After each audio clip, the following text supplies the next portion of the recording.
কি এটা? এটা হচ্ছে আদালতের নতুন নির্দেশ, মানে আপনাদের কালই হাওয়া বদল অর্থাৎ হানিমুনের জন্য যেতে হবে। হোয়াট? ঝাড়গ্রামে এক দেবীর মন্দির আছে, সেখানে জনশ্রুতি রয়েছে যে স্বামী স্ত্রীর মধ্যে যদি বনিবনা না হয় তাহলে এক কাপালিক স্ত্রীকে তুলে নিয়ে চলে যায়। একমাত্র স্বামী যদি এসে নিজের মুখে ভালোবাসার কথা স্বীকার করে তাহলেই সে স্ত্রীকে বাঁচাতে পারবে। অন্ধকার থেকে উঠে এসে এক কাপালিক দেবী মূর্তির সামনে সেই স্ত্রীকে বলি দেয়।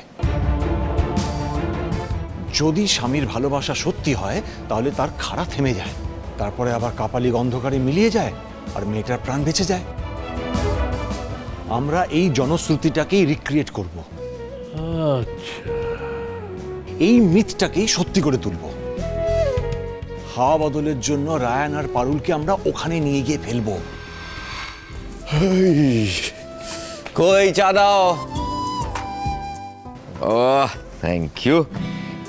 এর জন্যই না তোর উপর বেশিক্ষণ রাগ করে থাকতে পারি না। থ্যাংক ইউ, দে। মরণ লাই তো আমার, তুই লিখে চা বানাতে যাবো কেন রে?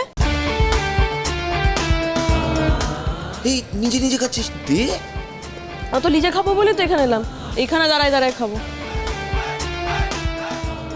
সো আনগ্রেটফুল রে পারুল। হ্যাঁ, কাল তো দাঁতের ব্যথায় মরে যাচ্ছিলি, একটা ভালো টুথপেস্ট সাজেস্ট করে দিলাম। যেই দাঁতের ব্যথা কমে গেল অমনি তোর তেল বেড়ে গেছে না? স্বামীকে যে একটু ঘুম থেকে উঠে ভালো করে চা বানিয়ে খাওয়াতে হয় সেটা জানিস না? বেসিক, এটা বেসিক। পরকিয়া করা স্বামীকে চা কেন? ভালো মুখে কথা বলাটা না শাস্ত্রে বারণ রয়েছে। আরে কেন কথায় কথায় রাগ দিচ্ছিস? এখনো ঘুম কাটেনি, দে না চাটা। ও কেন তুই লিজের হাত লাই, তুই লিজে বানাইতে পারবি লাই? কি ফালতু মেয়ে রে তুই। তোর থেকে কম ফালতু বটি রে। Attention everyone, good morning. Good morning. Morning good না ব্যাড সেটা আমরা ডিসাইড করব। হ্যাঁ, কি ব্যাপার? হ্যাঁ, কি বলার আছে সাত সকালে হঠাৎ এখানে কেন? এই যে এইটা দিতে,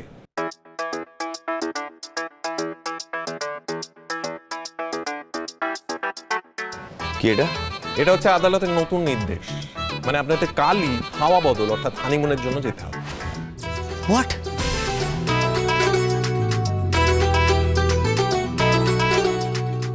এবং সেখানে গিয়ে আপনারা যে ঝগড়া না করে দুজন দুজনের সাথে সুন্দর সময় কাটাচ্ছেন সেটা ছবি প্রমাণ হিসেবে আদালতের কাছে সাবমিট করতে হবে। কই দেখি।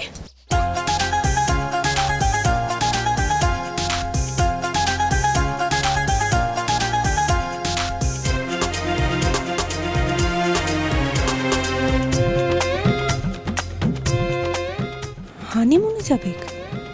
এদিকে আমার ভোঁদরটা তো আমাকে কালীঘাটে পুজো দিতেও নিয়ে যায় না, আর এর আগে ঝগড়া করতে করতে হানিমুন করে নিল। সত্যি তো, জন্মে শুনিনি কোনো আদালত এমন আদেশ দেয়। আমার কেমন যেন খটকা লাগছে। দেখুন, বাড়ির মধ্যে চেনা পরিবেশে বিভিন্ন ছলচাতুরির মাধ্যমে আপনারা কোর্টের আদেশকে বেমালুম বুড়ো আঙুল দেখাচ্ছিলেন। আমি নেহাত কালকে ব্যাপারটা ধরে নিয়েছিলাম বলে পুলিশ রেখেছিলাম, সেই পুলিশের হাত থেকেও আপনারা বেঁচে গেলেন। কিন্তু ভাববেন না কোর্টের এই নতুন আদেশ থেকে বাঁচতে পারবেন। হানিমুনে আপনাদের যেতেই হবে। যান, লাগেজ প্যাক করেন।